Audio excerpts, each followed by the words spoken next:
What is the Renaissance? Leonardo da Vinci, Michelangelo, Raphael, or Dante's Divine Comedy, Petrarch's Sonnets, or Boccaccio's Decameron? None of these.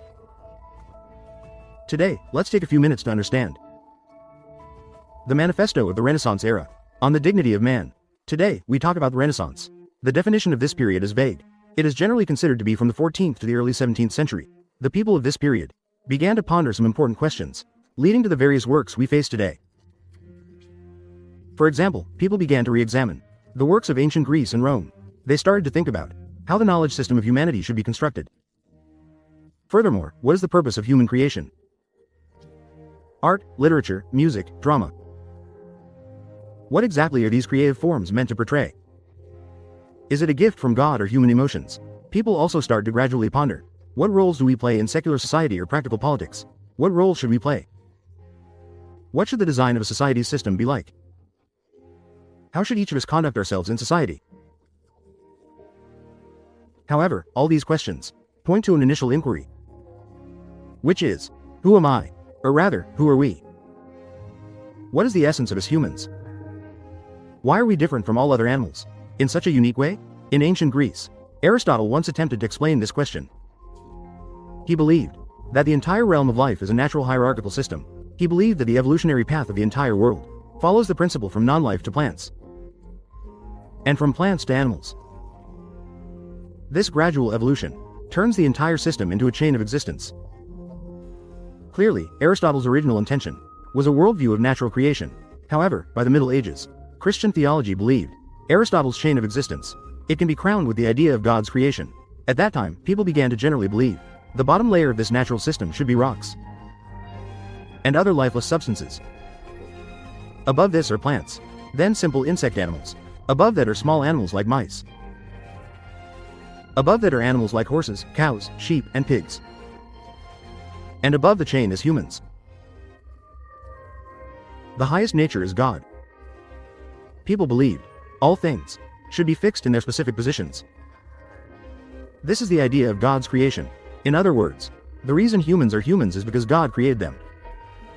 God placed humans below angels, but above animals, so humans can experience this material world, and at the same time comprehend God's gifts and the truths of heaven. This change in worldview began with a famous speech by Pico in 1486. Pico asked, "Why are we humans so special?" Pico said that God endowed souls to celestial bodies and filled the lower world with various animals.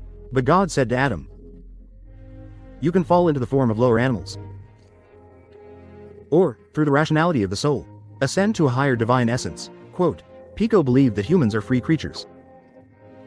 Humans can understand and manage all existing things. Human dignity comes from the image of humans and is not predetermined.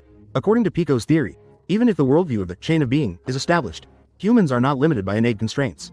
Within special boundaries, humans are special beyond all living beings, because humans have a unique ability to choose their own destiny. This is completely different from angels and animals. Therefore, humans can progress through moral self-discipline, while other creatures cannot, because God allows all things to follow their own necessary laws. Only endows human beings with free will. Its purpose is to free people from constraints,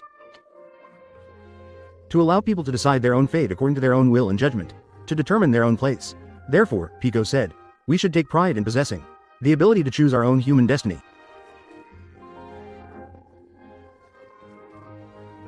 Humans possess a natural dignity and freedom.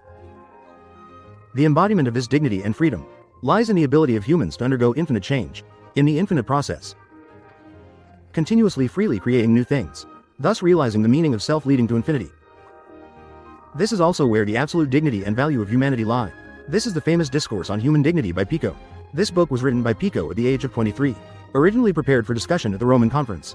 As a prepared speech, it also involves over 900 philosophical, religious, and natural science topics. Later, due to the opposition of the Pope, the public discussion that did not go as planned. However, this speech has become famous as a result. It is hailed as a manifesto of the Renaissance era. Therefore, the era of the Renaissance. Its significance. Is it merely a breakthrough in art and culture forms? I believe this value. It is not just manifested in art and literary works. but an affirmation and emphasis on human dignity.